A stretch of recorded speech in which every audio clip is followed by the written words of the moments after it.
So, one good morning to one and all. It's indeed a great privilege for me to be a theme presenter on this auspicious day, especially International Literacy Day, which focuses on the special theme literacy for human centered recovery, narrowing the digital divide. And I would be speaking on the topic literacy as central to a human centered recovery from the COVID 19 crisis. Indeed, I am very happy that this year's theme has highlighted the need for human centered recovery because though we focus on literacy, though we focus on digital literacy, what has happened to the mankind is very important. So, as we all know, the concept of literacy is as old as human civilization, and right from the dawn of the culture of human race, people started communicating. And that was the initial literacy, but that was not identified as literacy. Later, when written forms of communication came into practice, that was slowly identified as literacy. And the three R's focusing on reading, writing, and arithmetic came into existence. And we focused on all those things because a person who is able to read should be able to write, and at the same time, he should have some numerical skills to maintain his day-to-day life also. So being able to read and write, what does it mean? It actually focuses on the ability of the individual to keep up with the current events, the ability of the individual to communicate effectively, the ability of the individual to understand the issues that are shaping the world.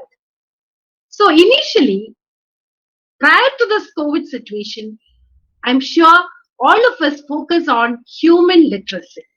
Human literacy means you're focusing on learning from human to human communication. Learning took place in that way only. So you know that it is not justifiable because literacy has not reached all parts of the world as our earlier speakers focused on those things. India especially, we know that literacy has not reached in every part of the village, especially the tribal areas.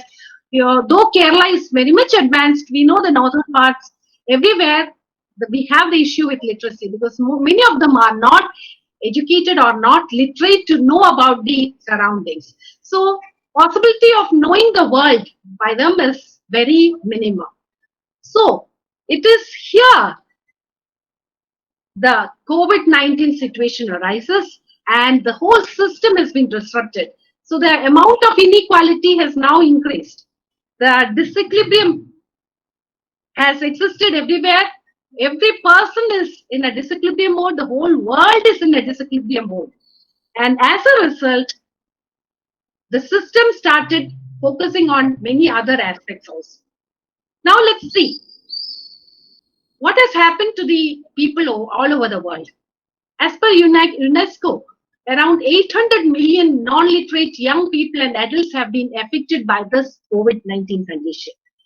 And the pandemic actually has magnified the existing inequalities in access to literacy learning opportunities. Because already I told you, not all parts of India has literate groups. So that was a barrier there. And now COVID-19 has magnified this existing inequality everywhere.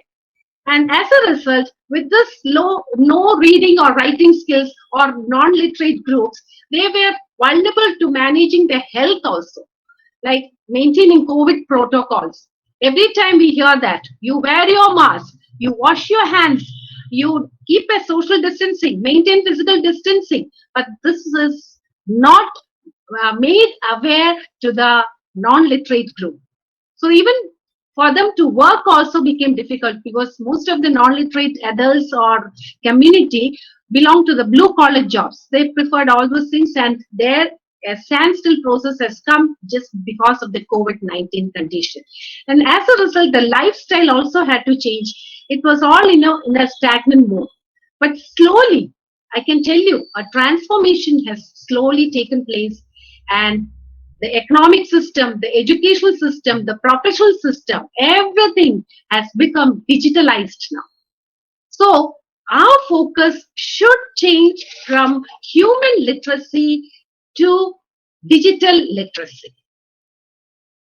That is what the whole world has changed. Now we are focusing on, we have learned how to overcome the situations caused by COVID-19, and now digital literacy is given more of importance.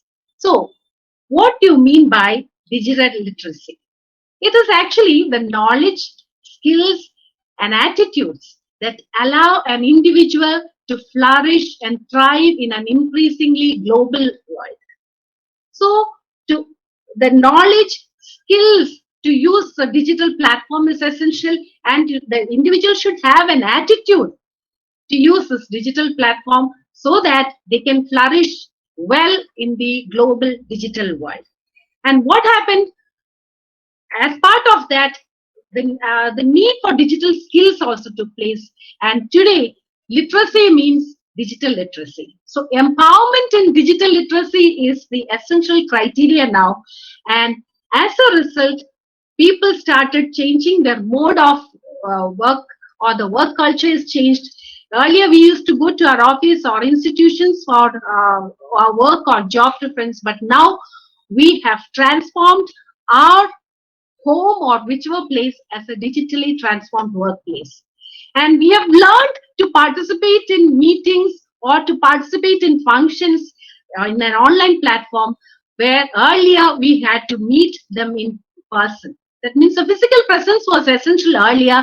Now, slowly we are changing to the online platform. All of us have started changing this, but this change, how far, is important, because the digital skills are actually the range of abilities to use the digital devices, the communication applications, the networks to access or to manage or to understand or to integrate or to evaluate and create information safely and appropriately in an increasingly technological and information rich environment. Let me tell you, safely and appropriately. That is actually the motto of COVID-19 situation. We have to be safe. We have to remain healthy. At the same time, appropriate skills have to be used to maintain our work culture or to imbibe our information or whatever it is. And the 2020 International Literacy Day, the theme was literacy, teaching and learning in the COVID-19 crisis and beyond.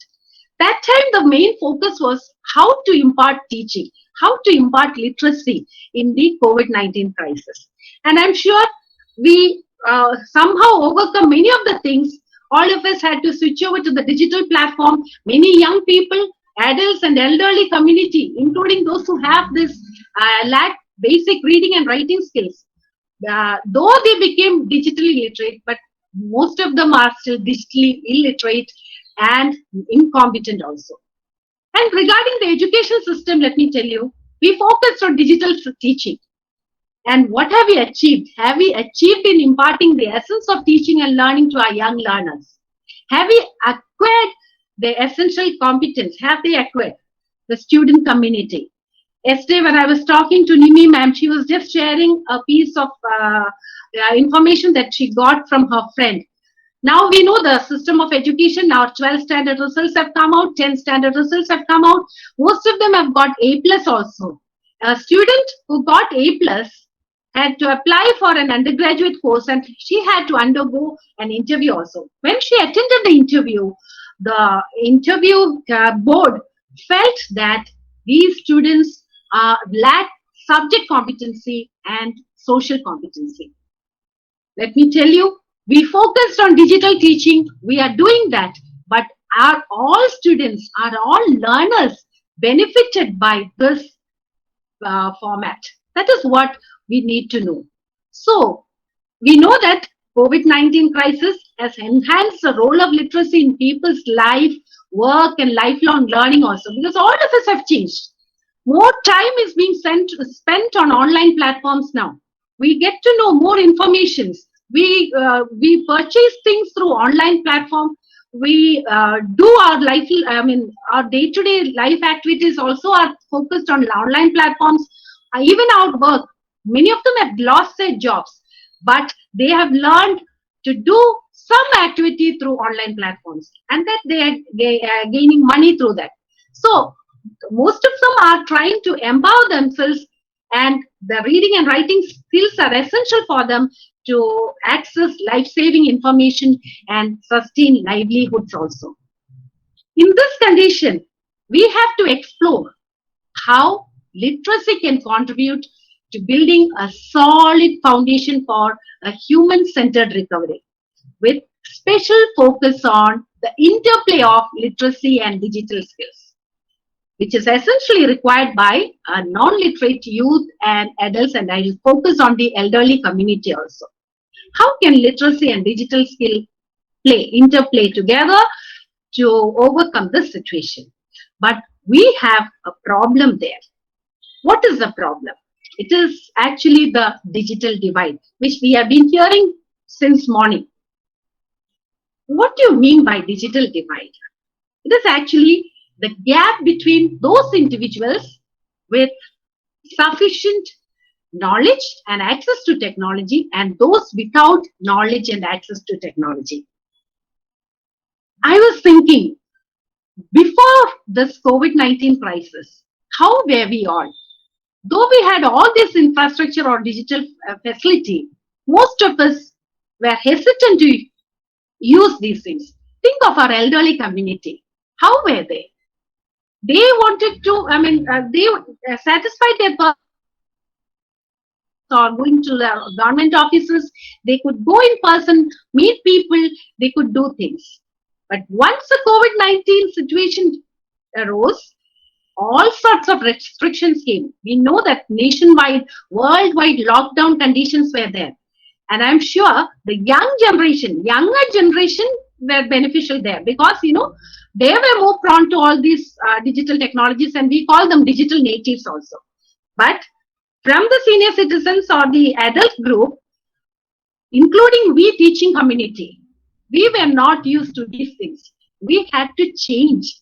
But what happens to the elderly community? They are digitally incompetent. Most of them are digitally illiterate also. How to use mobile phones or how to use the technology to satisfy their personal needs and essential needs, like going to the bank or going to hospital, visiting a doctor. All of this came to a standstill.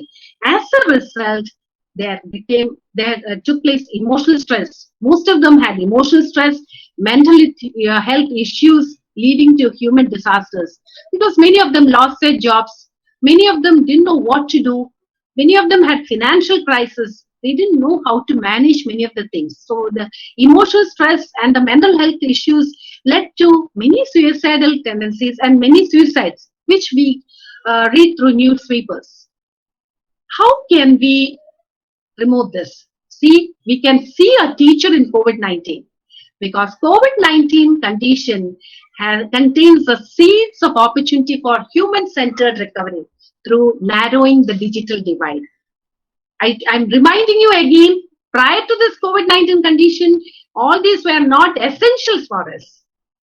They were just a supplementary aspect of it, of teaching or doing all those things. But now it is becoming an essential aspect. That is what COVID-19 has taught us. And that is why I say it contains the seeds of opportunity for human-centered recovery through narrowing the digital divide. Because of COVID-19 only, we started thinking of alternate modes of doing everything. How to stick on or how to utilize more of digital platforms. And that is where we need to know how to minimize the digital divide. Let's see how we can minimize the digital divide. That means minimize the gap between those who have knowledge and access to technology and those who do not have access to technology. For that, first of all, let me tell you, we have to adopt diverse solutions for distance or face-to-face and hybrid learning for literacy. Earlier, before the pandemic, we had to go to universities, we had to go abroad for higher studies and continue our education or seek information, and all those things were there. But there was always a disadvantaged group, the heterogeneous learners. Some were differently able. They were not able to go out to different parts of the country or different parts of the world to seek more information or to go for higher studies. Now they are at an advantage. That is why I've written adopt diverse solutions for distance or face-to-face and hybrid learning. So the continuity of learning can be ensured now to learners who otherwise has limited learning opportunities. It was not possible for them to go abroad or go to different parts of the country and learn more. So distance is not an issue now, and we can focus on online situations, online teaching, and the needs can be catered. Why hybrid? Hybrid in the sense, hybrid learning, as we know, it is actually a blended mode of online as well as face-to-face interaction. So this is possible now because our student community or the learning community are of mainly two categories. Some have internet access, some do not have internet access. Those who are residing near the institutions or those who are residing near the workplace can go in person and attend the classes.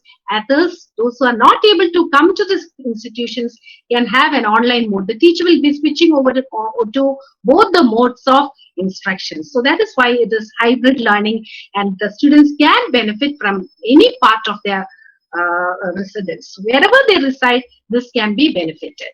So that is why adopt diverse solutions for distance, face-to-face and hybrid learning situation.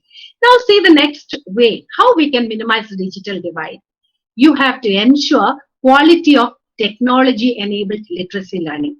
As you know, earlier we used to learn from classroom situations where the teacher used to impart information, and at the same time we used to refer materials online. That was just written matter or read and go like that. But now full time we are on online platforms. We need technology enabled platforms to impart or to give more appropriate technology to support our good teaching approach. Let me tell you, good teaching approach means there are variety of teaching strategies that we can introduce in our class. And now the focus is on art integrated pedagogy also. Because young learners, they can learn more through art integrated pedagogy. Their innate capacities, their innate talents can be exhibited, and they will learn, they'll get interested to learn the things. So this a teacher can adopt using appropriate technology. And I'm sure our institution has been using art integrated pedagogy as a good teaching approach. Many of our students have prepared good learning resource materials for young learners to learn on their own. So this resource materials can be in a cartoon form or can be in a short video play or as dictionary form or with pictures. So many aspects can be included, and that can be as a soft copy, it can be presented to the students and they can learn. So you can adopt appropriate technology to support good teaching approach. And the content, learning content can be enriched in this way itself. Learning content can be, I told you, learning resource materials are prepared by our students. So learning resource materials can be enriched using appropriate technology, using animation, using all this art integrated pedagogy, using all the pictures, and you can enrich an e-content development also. So learning content can be enriched using appropriate technology. Now coming over to assessment also. Earlier we just depended on, we had just one focus in mind, paper pencil test. All the assessments were done like that. Yearly exams everywhere, we had just paper and pen test. Once this COVID-19 crisis came, all the educational institutions were in a standstill mode as to how we can evaluate our students. Alternate strategies were ensured there. That is the quality, ensure quality of technology enabled literacy learning. There, now the assessments, now we have learned to use Google Forms to test our students. And I'm sure the students during their school induction and school internship are also using that. The schools are using that. So assessment can be done using appropriate technology enabled support. So that is how you ensure the quality of technology enabled literacy learning. Now, the other aspect of minimizing digital divide is you have to adopt equitable and inclusive access to technology enabled literacy programs. When I say equitable and inclusive access to technology-enabled literacy programs, all the other aspects that I have been discussing in the previous slides focused on those children who have access to technology, who have access to internet facility. But what happens to the disadvantaged group who lack internet facility? We have to, the schools or the institutions can facilitate connectivity for learning. We can check how many of our students don't have. If there is any shortage, or if any child is facing a problem or facing a connectivity issue, the teachers can ensure this, facilitate connectivity for learning, appropriate connectivity. And now government has also started adopting mixed learning strategies using mass media communication through television, through radio, through telephonic conversations, through printed materials, or through online learning also. This inclusive access to technology can be ensured, because television is a mass media communication, radio is a mass media communication. That, I think, more than the internet facility, most of the houses, community depend on television and radio.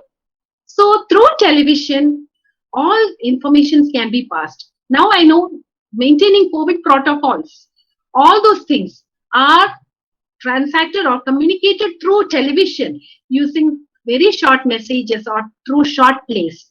So that will be attractive to the generation, community, illiterate community, they come to know about information like that. So even the learning system, last year, to overcome this COVID-19 crisis, we introduced Victor's channel. The government of Kerala introduced Victor's channel, so that through the TV Victor's channel program, each student was given an opportunity to attend class.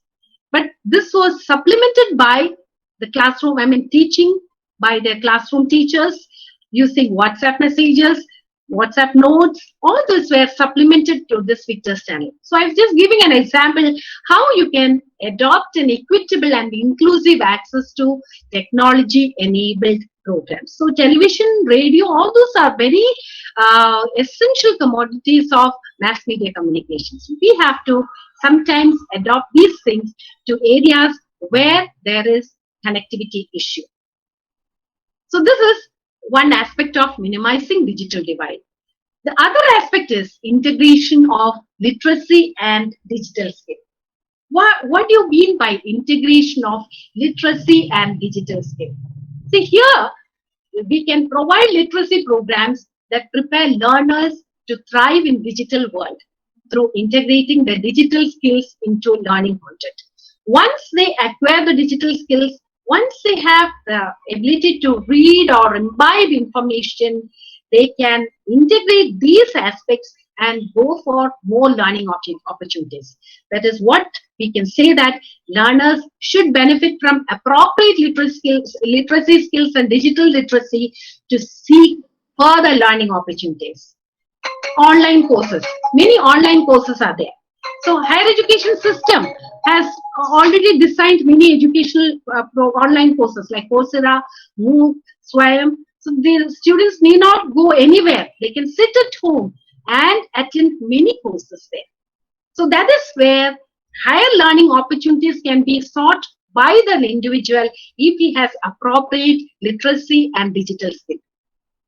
So literacy and digital skills should play together. That is very important. Now, another aspect is good governance and partnerships for technology-enabled literacy learning. What do you mean by good governance and partnerships for technology-enabled literacy learning? This is where we should know. There are students who have internet issues, who have no money, who face financial crisis to purchase data or to get access to internet. Eminent personalities or film stars or whoever it is, whoever willing can sponsor free access to internet. Even telecommunications, private telecommunications can sponsor free access to internet facility. But one thing, you should protect the learner's privacy. It is not for publicity. It is not for a newspaper image showing that internet facility is being provided to this individual by so and so. That does not protect the learner's privacy. Learner's privacy is very important because that should not create any mental harassment to the learner. Because of my financial crisis, because my parents are facing financial crisis, I am not able to attain education. That feeling should not come to the learner. So without others' knowledge, many can sponsor free access to internet and help the learner to maintain the physical and mental well-being. And this will actually maintain the physical and mental well-being of the family of the learners also. Because every individual wants to be a proud father or a mother in front of the whole community. So this has to be protected. That is why I focus on the theme good governance and partnerships for technology enabled literacy learning. That should not be for a publicity at all. And we have to move forward by promoting the youth and adult literacy as an integral part of national lifelong learning policies and systems. So youth and adult literacy. Here we have to know about intergenerational learning. Youth can act as a facilitator for learning by the youth can act as a facilitator for learning by the adult or the elderly community. Even in my home, I know our elderly community have not, I mean, though they have access to this technology, they are not literate enough to use the mobile phones or internet facility. But the younger generation, whom we call digital natives, are the facilitators for equipping such elderly community. That is why promoting youth and adult literacy as an integral part of national lifelong learning policies and systems should take place. Youth should act as facilitators. Then only we can have an empowered, digitally empowered community. Because literacy doesn't mean that it's a part of just one community. No, literacy is a part, or it is an essential commodity for everyone, irrespective of their age. And the documentary that the Titus family presented earlier, from that itself we know formal schooling system, non-formal schooling system, informal schooling system. Everything focused on the literacy aspect, how the elderly community should be enriched with regard to their literacy. But now since COVID-19 has come, we have thought of alternate modes of communicating or transacting our motto. So digitally empowered community should be our theme or our aim or our vision. For that, we have to let's strive together to put literacy and digital skills at the heart of human-centered recovery. I'm sure when we integrate literacy and digital skills together, there'll be a free mind to learn among the elderly community, the adults and the youth. There will not be any barrier between this. The digital divide can be minimized. And let me tell you, actually, the best teacher award for this year should go to COVID-19 because it has taught us many things. It has taught us to be digitally empowered. It has taught us simplicity. It has taught us spirituality. It has taught us uncertainty because we can turn our problems into projects. We are empowered in that way. Now we are digitally empowered. As we move this way, the human system, we can minimize the human disaster and bring into an empowered community group in our country as well as world. And thank you once again.